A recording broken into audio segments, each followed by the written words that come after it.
قصیدہ قادریہ کا 21واں اور 22واں شعر شرح کے ساتھ شامل کیا جا رہا ہے۔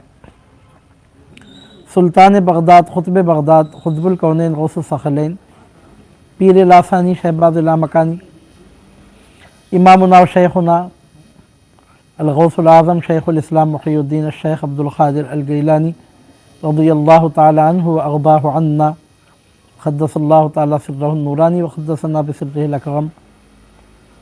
قصیدہ قادریہ کے 21ویں شعر میں ارشاد فرماتے ہیں، بسم اللہ الرحمن الرحیم، بلاد اللہ ملکی تحت حکمی ووقتی قبل قلبی خود صفالی۔ ارشاد فرماتے ہیں کہ یعنی شہریں تمام خدا تعالیٰ کی، ملک میرا اور تحت حکم میرے ہیں، اور وقت میرا قبل وجود قلب میرے حق تعالیٰ روشن کیا، یعنی روشن دلی میری قبل نشأ انصری میری ہے۔ اب یہ قصیدہ قادریہ کے شعر کی جو شرح بیان کی جا رہی ہے، کتاب جذبات حبیبیہ فی شرح قصیدہ جذبات حبیبیہ فی شرح قصیدہ قمریہ سے مستفاد ہے، اس سے ماخوذ سے لی جا رہی ہے، اور یہ کتاب 1310 ہجری میں آج سے 134 سال پہلے پرنٹ ہوئی ہے۔ تو مولانا مولوی حبیب اللہ قادری شتاری نے 21ویں شعر کا مطلب خیز ترجمہ تقدیم میں اس طور پہ کیا ہے، بلاد اللہ ملکی تحت حکمی ووقتی قبل قلبی خود صفالی، یعنی شہریں تمام خدا تعالیٰ کی، ملک میرا اور تحت حکم میرے ہیں، اور وقت میرا قبل وجود قلب میرے حق تعالیٰ روشن کیا، یعنی یہ روشن دلی میری قبل نشأ انصری میری ہے۔ حضور غوث پاک فرماتے ہیں بلاد اللہ ملکی، یعنی اللہ کے سب شہر میرا ملک ہیں، تحت حکمی میرے تحت حکم ہیں، ووقتی قبل قلبی خود صفالی، اور وقت میرا قبل وجود قلب میرے حق تعالیٰ روشن کیا، یعنی میرے وجود سے پہلے ہی اللہ تعالیٰ نے میرے قلب کو روشن کر دیا، اور اللہ تعالیٰ کے تمام شہر میرا ملک ہیں اور میرے تحت حکم ہیں۔ اس کی وضاحت میں فرماتے ہیں کہ یہ کلام حضرت نے اس لیے فرمایا کہ تنزلات واجب تعالیٰ کے 5 مرتبے ہیں کہ جس کو حضرات خمس کہتے ہیں۔ اب صاحب کتاب فرماتے ہیں کہ سرکار غوث پاک کا ارشاد فرمانا کہ اللہ تعالیٰ کے تمام شہر میرے ملک میرے تحت حکم ہے، اور میرا قلب اور میرا وقت وقتی قبل قلبی خود صفالی، اور میرا وقت میرے قلب سے پہلے ہی روشن کر دیا گیا، یعنی میرا وقت پہلے روشن ہو گیا میرے قلب کے وجود سے پہلے ہی۔ یہ جو حضور غوث پاک رضی اللہ تعالیٰ عنہ فرماتے ہیں، تو اس کی وجہ کیا ہے؟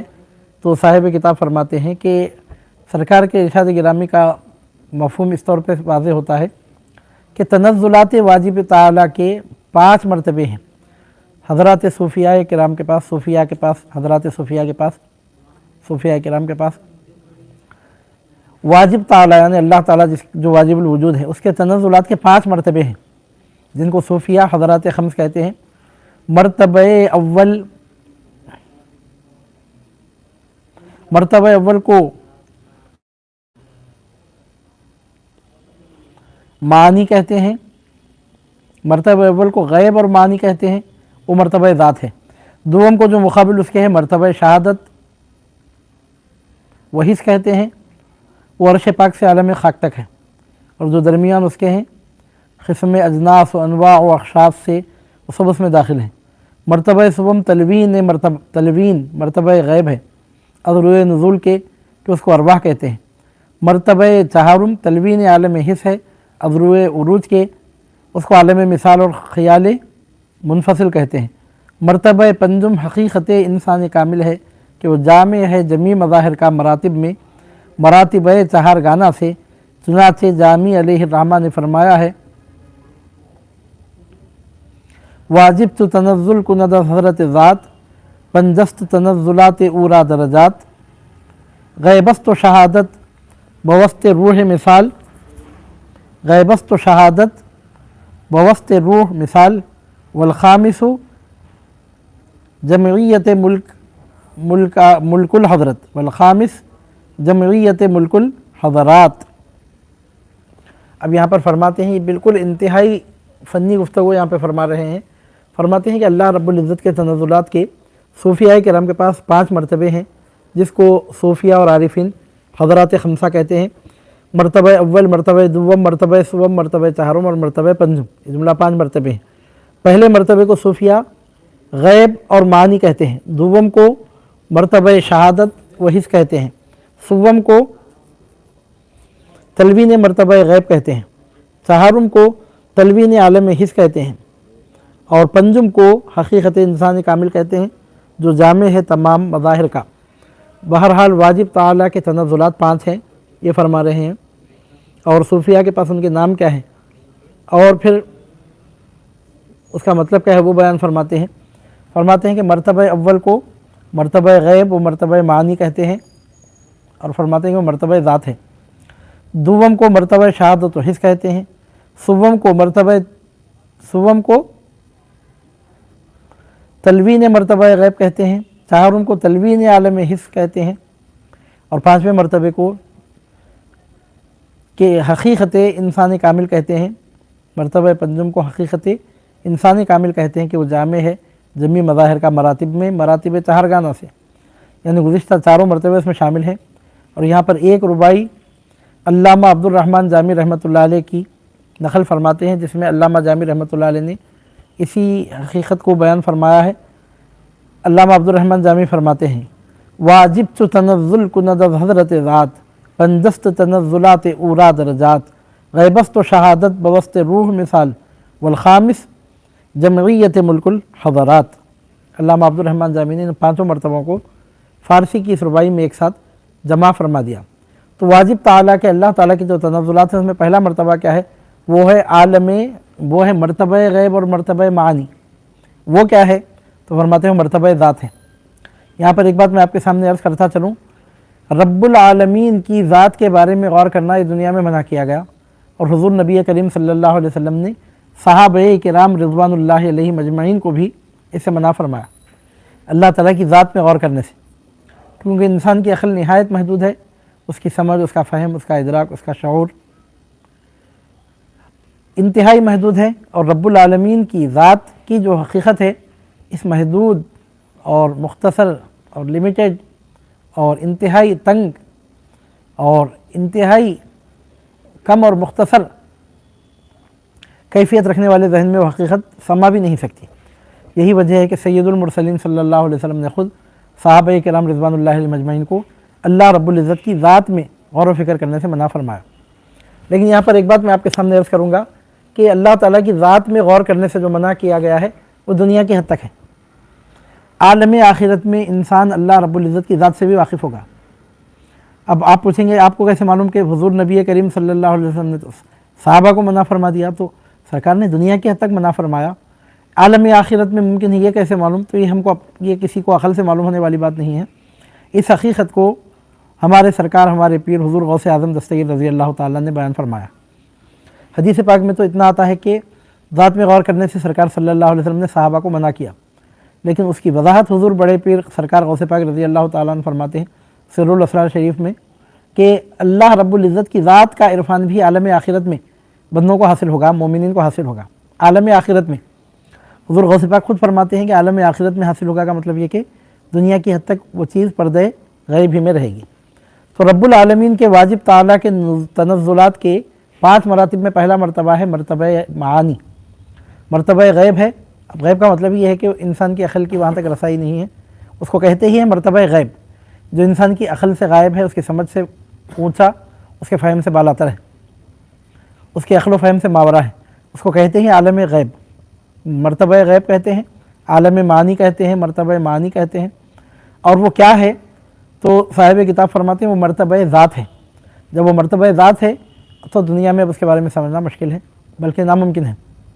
البتہ سرکار غوث پاک رضی اللہ تعالیٰ عنہ کے فرمان علی شان سے بات ثابت ہوتی ہے کہ مومنین کو، عارفین کو عالم آخرت میں رب العالمین کی ذات کا عرفان بھی حاصل ہوگا، کیونکہ بعض چیزیں جو دنیا میں پردے غیب میں ہیں وہ عالم آخرت میں آشکار ہونے والی ہیں، جیسا کہ خود قرآن مجید سے ثابت ہے۔ اللہ رب العزت ارشاد فرماتا ہے اللہ تعالیٰ ارشاد فرماتا ہے کہ لا تدرکہ الابصار وہو یدرک الابصار،